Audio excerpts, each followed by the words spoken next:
జయ శ్రీదత్త, జయ గురుదత్త. గురుబంధువులకి నమస్కారము. శ్రీ గురుచరిత్ర అధ్యాయం 49.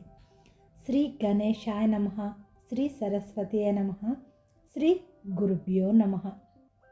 నామధారకుడు ఈ లీలలు విని పులకించిపోయి సిద్ధయోగి పాదాలు పట్టుకొని, మహాత్మా, శ్రీ గురుని లీలలు వింటుంటే ఆయన సాక్షాత్తు త్రిమూర్తుల అవతారమని రూఢి అవుతున్నది. కానీ ఈ భూమి మీద ఎన్నో ఎన్నో పుణ్యక్షేత్రాలు ఉండగా ఈయన ఈ సంగమ క్షేత్రాన్ని తమ నివాసంగా ఎందుకు ఎన్నుకున్నారో తెలియటం లేదు. ఈ క్షేత్రం యొక్క విశేషమేమో వివరించండి అని కోరాడు. అప్పుడు యోగి ఇలా చెప్పసాగారు. నాయన, ఒక అశ్విని మాసంలో కృష్ణ చతుర్దశి నాడు ఈ గంధర్వ పూర్వవాసులందరూ దీపావళి పండగకు ఎంతో ఉత్సాహంగా సంసిద్ధులవుతున్నారు. ఆనాడు శ్రీగురుడు తమ శిష్యులనందరినీ పిలిచి, మనం ఈనాడు త్రిస్థలి యాత్ర చేసి వద్దాము అన్నారు. అప్పుడు భక్తులు, స్వామి, అలా అయితే మేము ఈ యాత్రకు కావలసిన పదార్థాలన్నీ మూట కట్టుకొని దారి ఖర్చులకు కూడా సిద్ధం చేసుకొని వస్తాము అన్నారు. ఆ మాటలు వినిన స్వామి, అవన్నీ ఎందుకు? త్రిస్థలి మనకు దగ్గరలోనే ఉన్నది, ఎట్టి సన్నాహాలు అవసరం లేదు కనుక మీరందరూ మీ మీ కుటుంబాలతో సహా మాతో కూడా రండి అని ఆదేశించాడు. వెంటనే వారందరూ ఆయనతో కూడా సంగమ తీరానికి చేరి నదిలో స్నానాలు చేశారు. అప్పుడు స్వామి, నాయనలారా, ఈ సంగమ ప్రాంతమంతా ప్రయోగాతో సమానమైన మహత్యం కలది సుమా. ఇచ్చటి షట్కల తీర్థాన్ని మించినది వేరొకటి లేదు. ఇది ప్రయోగాన్ని కూడా మించినది.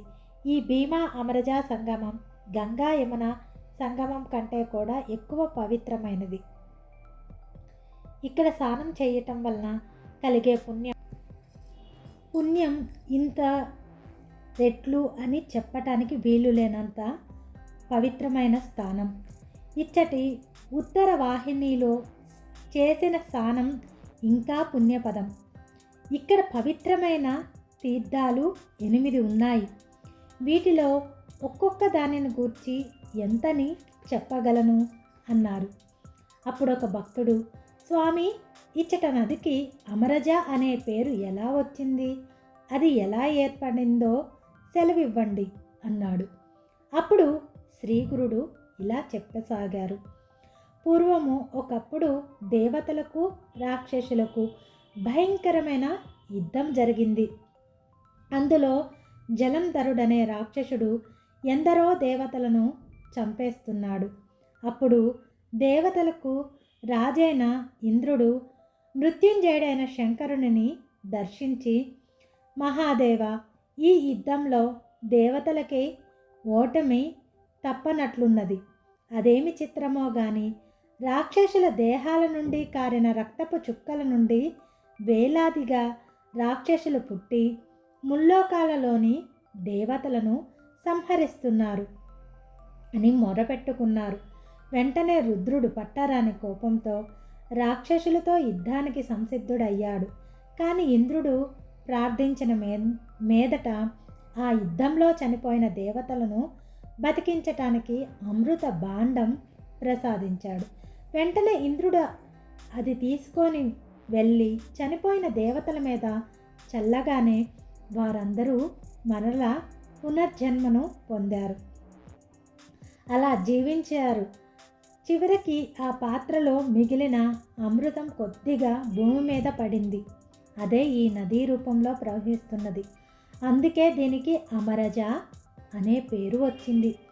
అందువలనే సంజీవిని వంటి ఈ నీరు సర్వ పాపాలను నశింపచేయగలదు. ఇందులో భక్తి విశ్వాసాలతో స్నానం చేసిన వారికి అపమృత్యు భయముండదు. ఇది అన్ని బాధలను, వ్యాధులను, బ్రహ్మ హత్యాది పాపాలను తొలగించటంలో త్రివేణి సంగమంతో సమానమైనది. ఈ సంగమంలో వైశాఖ, కార్తీక, మాఘ మాసాలలో యథావిధిగా ఉషాకాలంలో స్నానం చేస్తే ఈ లోకంలో సుఖము, అటుపై మోక్షము కలుగుతాయి. అందుకే అవకాశం లేనప్పుడు గ్రహణ సమయంలోనూ, సంక్రమణ దినముల్లోనూ, ఏకాదశి మొదలైన తిథులలోనూ ఈ నదిలో స్నానం చేస్తే అనంతమైన ఫలితం వస్తుంది.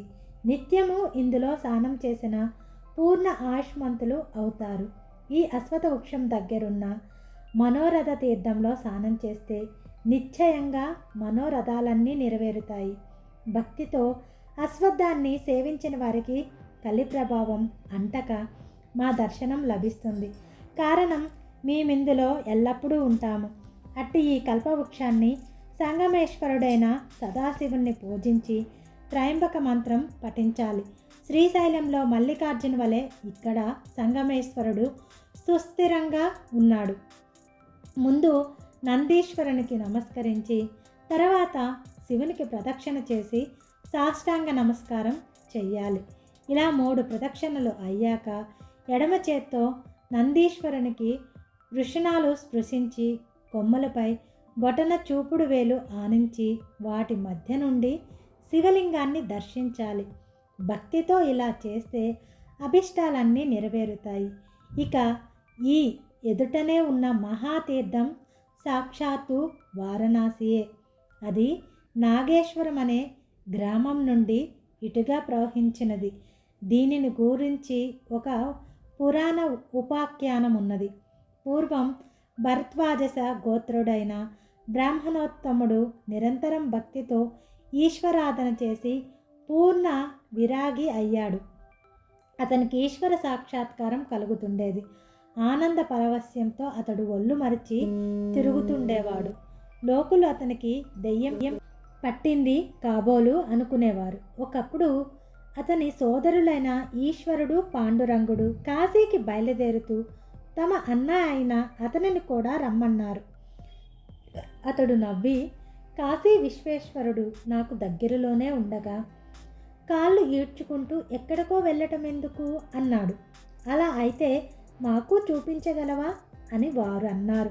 అతడు అంగీకరించి సంగమంలో స్నానం చేసి ఈశ్వరుని ధ్యానించి, వామకేశ దీనిని కాశీగా చేసి ఇక్కడ విశ్వేశ్వరుని రూపం అందరికీ చూపించు అని ప్రార్థించగా అందరికీ అక్కడ వారణాసి కనిపించింది. ఈ కుండమే మణికర్ణిక అయ్యింది. ఈ నది ఉత్తర వాహిని అయ్యే చోట ఆ కాశీ ప్రకటితమవుతుంది. కాశీలో ఉన్న దైవ రూపాలన్నీ ఇక్కడే కనిపించాయి. అతని సోదరులు ఇద్దరూ ఆశ్చర్యపడి ఇక్కడే స్నానం, దానం మొదలైనవి చేశారు. అప్పుడు ఆయన మహాజ్ఞాని అని అందరూ తెలుసుకున్నారు. అప్పటి నుండి అతని దగ్గరకు వచ్చిన వారందరికీ విశ్వేశ్వరుని దర్శనం ప్రసాదిస్తూ ఉండేవాడు. కనుక ఇది సాక్షాత్తు కాశీయే. స్వామి అటు తర్వాత భక్తులకు పాప వినాశ తీర్థం చూపించి ఇందులో స్నానం చేస్తే సర్వ పాపాలు భస్మమవుతాయి అని చెబుతుండగా పూర్వ ఆశ్రమంలో వారి సోదరి అయిన రత్నాదేవి అకస్మాత్తుగా అక్కడికి వచ్చి ఆయనకు సాష్టాంగ నమస్కారం చేసింది. శ్రీగురుడు, అమ్మాయి, నీవు చేసిన పాపాల గురించి ఆలోచించావా అన్నారు. ఆమె నమస్కరించి, స్వామి, నేను మూఢురాలిని, సర్వజ్ఞులైన మీరే వాటిని నాకు తెలపాలి అన్నది. అప్పుడు స్వామి, పూర్వం ఒక పిల్లి పిల్లలను పెట్టింది. నీవు చూడకుండా ఆ కుండ నిండా నీళ్లు పోసావు, అవి చచ్చిపోయాయి. అందువలన నీకు పంచమార్జల హత్య మహాదోషం చుట్టుకున్నది. ఇంకా చెబుతాను విను అంటుండగా అంతలోనే ఆమె శరీరం అంతా కుష్టు వ్యాధితో నిండిపోయింది. ఆమె భయపడి ఆయన పాదాల మీద పడి, ఓ దయానిధి, ప్రజల పాపాలు పోగొట్టుకోవటానికి కాశీకి వెళ్ళినట్లు నేను మీ పాదాలను ఆశ్రయించటానికి వచ్చాను, రక్షించు అని ప్రార్థించింది. అప్పుడు శ్రీ నృసింహ సరస్వతి, నీవెన్నో పాపాలు చేశావు, వాటిని మరో జన్మలలో అనుభవించి పోగొట్టుకుంటావో లేక ఇప్పుడే పోగొట్టుకుంటావో చెప్పు అన్నారు.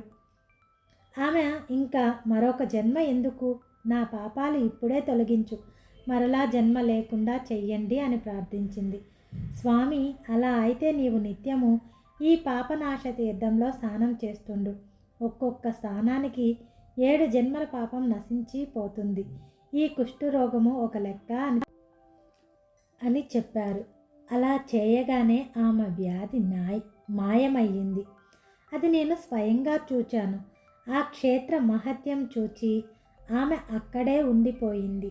అప్పుడు స్వామి మా అందరికీ ఇచటి కోటి తీర్థం చూపించి ఇందులో సర్వ తీర్థాలు ఉన్నాయి. ఇక్కడ చేసిన స్నానానికి కోటి గోవుల దానమిచ్చిన ఫలితం ఉంటుంది. ఇక్కడ చేసిన దానానికి కూడా కోటి రెట్లు ఫలితం ఉంటుంది. దీనికి ఆవతల ఉన్న రుద్రపాద తీర్థంలో గయాలో లాగానే కర్మ చేసి రుద్రపాద స్వామిని పూజించాలి అని చెప్పారు. తర్వాత కేశవస్వామి దగ్గరనున్న చక్రతీర్థం చూపి అక్కడ స్నానం చేస్తే జ్ఞానం కలుగుతుందని శ్రీగురుడు చెప్పారు. కపిలేశ్వరుని దగ్గరున్న మన్మథ తీర్థంలో స్నానం చేసి ఈశ్వరుని పూజిస్తే అష్ట ఐశ్వర్యాలు సిద్ధిస్తాయి. శ్రావణ మాసంలో అఖండ అభిషేకము, కార్తీక మాసంలో దీపోత్సవము చేస్తే అష్టసిద్ధులు, మోక్షం కూడా లభిస్తాయి. స్వామి చెప్పినది విని అందరూ సంతోషించి ఈ అష్టతీర్థాలలో స్నానం చేశారు. నాడు శ్రీగురుడు మఠం చేరుకోగానే ఆ భక్తులు సమారాధన చేశారు. శ్రీ దత్తాయ గురువే నమః, శ్రీ శ్రీపాద శ్రీవల్లభాయ నమః, శ్రీ నృసింహ సరస్వతియే నమః. జయ శ్రీదత్త, జయ గురుదత్త. దిగంబర దిగంబర, శ్రీపాదవల్లభ దిగంబర దిగంబర, అవధూత చింతన. జయ గురుదేవ్ దత్త.